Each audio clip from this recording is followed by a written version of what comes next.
Hey guys, Piston Slap here, and today I would like to address Goatfathers Moto Talks number 38. What is the moto vlogging community to you? So I'm going to be doing a voiceover because I attempted to do this as a moto vlog while I was lost out by Murphy, Idaho, and totally butchered it. So let's get into it. His first question, what is the moto vlogging community to you?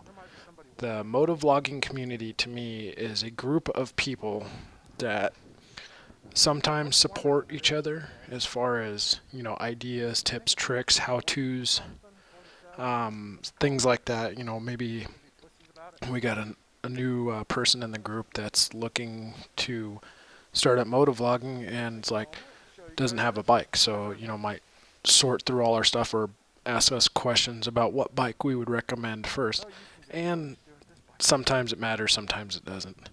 Other than that, there's a lot of I see family in it, and not like a family like you would think, brothers or father son or mother daughter stuff, but family like worldwide family that we get to live through each other's camera lens across the country or even the world. I get to visit Sydney, Australia. I've never been there, but I've seen the harbor through the lens of Adrian Nickelodeon's camera. You get to see the Badlands of Utah through river rides. Sorry, breathing hard. I've been drinking the awesome sass. But you get to live through, the camera lens of other moto vloggers. You get to see what their parts of the world look like, or the different climates, the different, how people, because people drive different all over the world. So it's kind of neat to see how people drive in India. People that ride motorcycles there is crazy, but we'll save that for another one. So he's got some optional questions. Is there a better word than community to describe the social grouping of vloggers, viewers, and etc.? I would say more of a family, like I said before, not so much a community, because sometimes we share each other's opinions and thoughts. Sometimes we like what others are doing, but then there's times that we don't agree with each other.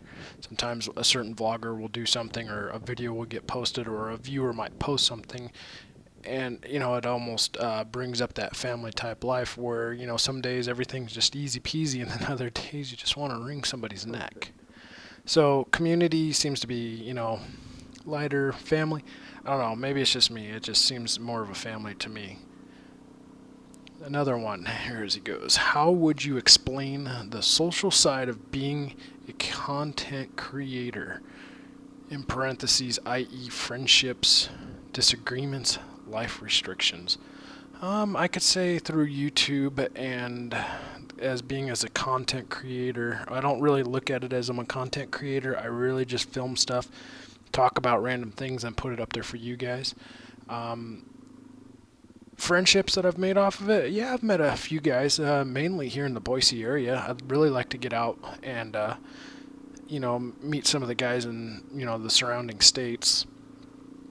Disagreements, there have been some moto vloggers that have posted videos of stuff that I've done, and not that I'm saying what I've done was oh, this is my only content, because I'm not the only one. None of the stuff I do is copyrighted, but something that I've know for a fact that this is the way it's done, and somebody does something different.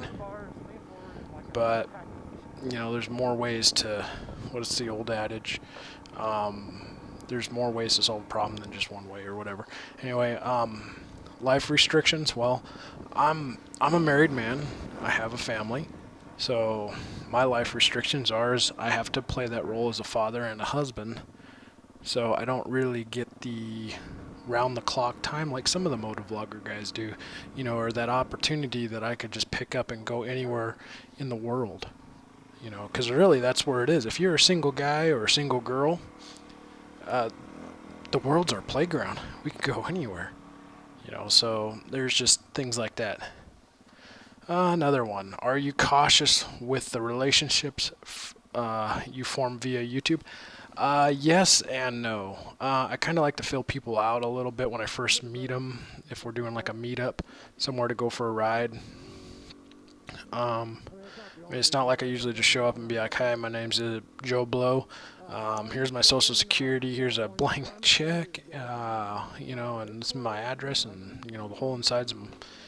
So yeah, I am cautious with the friends and the relationships that I make through YouTube.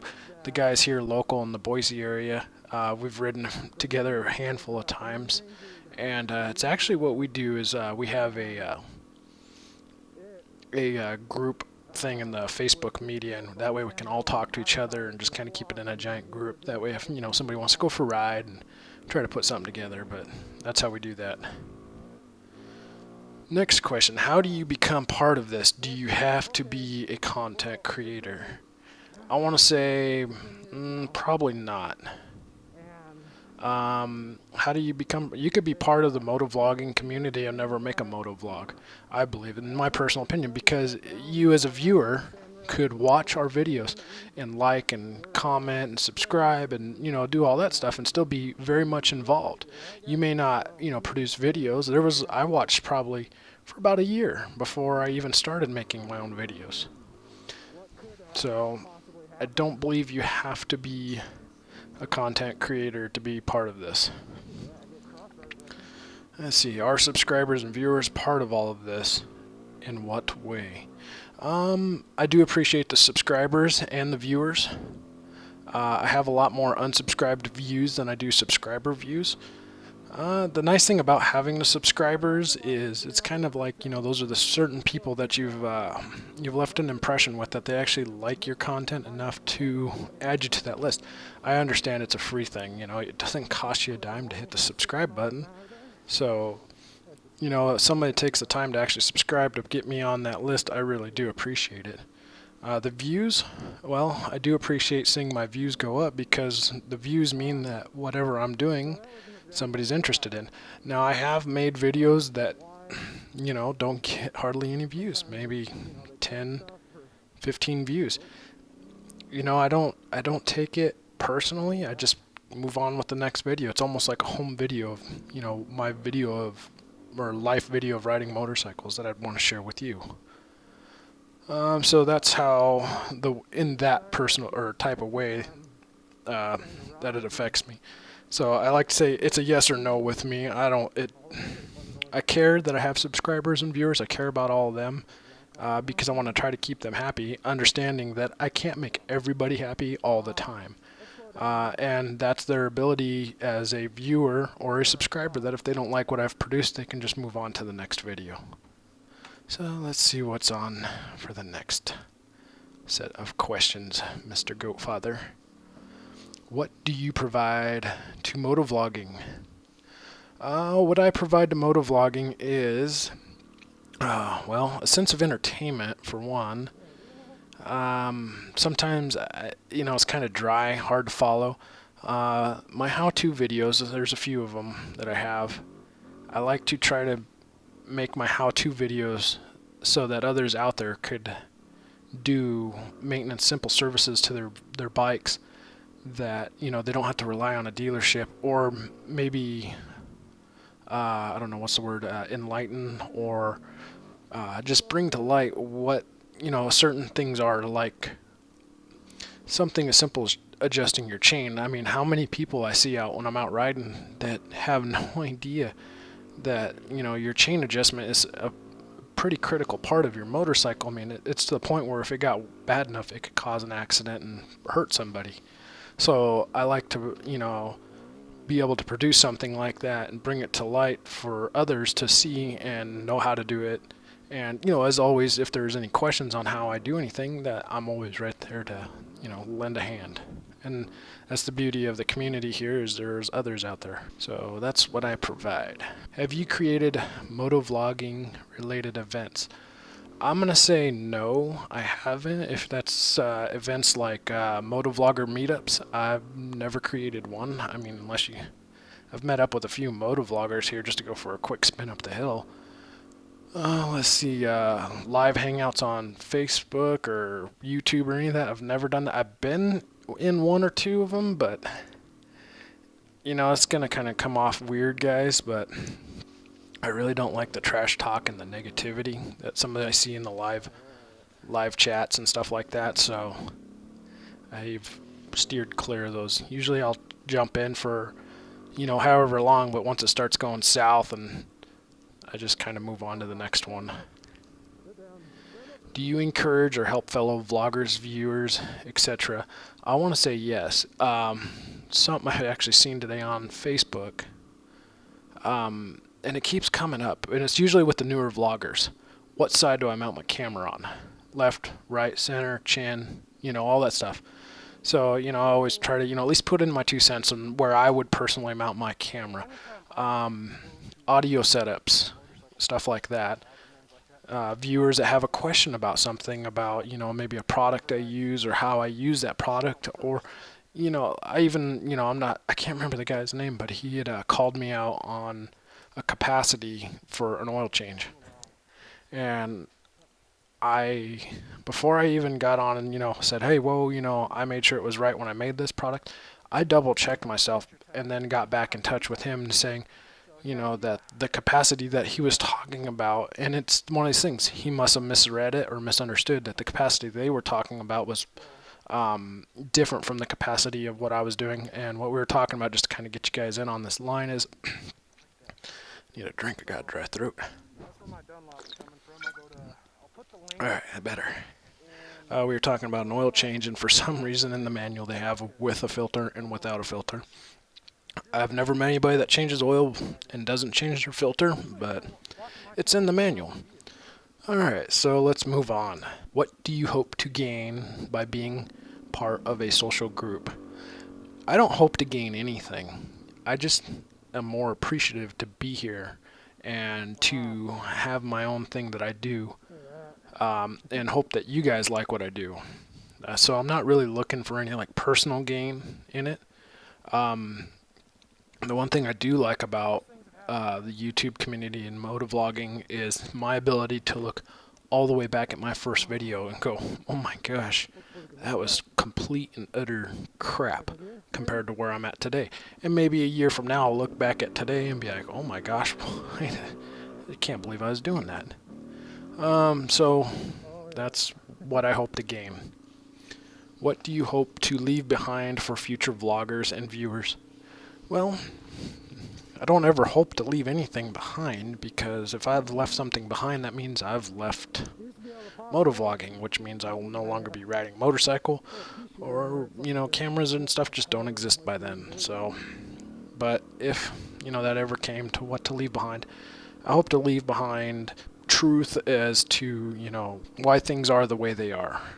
I don't know if that makes sense. The proper understanding of mechanics and how things work, or experience through my camera lens what you guys see of Idaho or wherever else I may travel. If I'm on a bike or quad, you guys know it, even my parents' Razor, I'm going to try to film it and put it out there for you guys, because I'll just share that joy and that fun. Another question he's got here: why are you here as a content creator? What I could say is I started watching Baker X Derek out of San Bernardino, California on his 636. Went from watching him to watching Everride and his Trail Tales. I mean, I'm just kind of all over the board as to what I watch. I mean, I don't have a specific genre of motovloggers that I watch. I'm not specifically tied to the guys on the street. I'm not tied to just dirt bike guys. I'm not tied to adventure riders.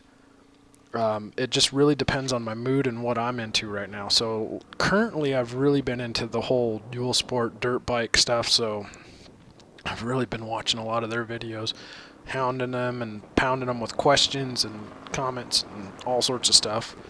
But at the same time, I continue watching all my street bike guys that I started with, and I've always, on a day-to-day basis, I usually try to look through and add people. And it's not that, I just intentionally go out and make sure, I'm going to add this many every day. It's more or less the, if I see something I like, I'm going to hit that subscribe button. And I understand, I'm on that same plain as when I'm asking my subscribers or people out there to subscribe to me, is those people that are creating content that may or may not be asking for a subscription, but still throw them a subscribe because you never know what they're going to come out with next. So I believe that is it for Mr. Goatfathers Mototalks 38.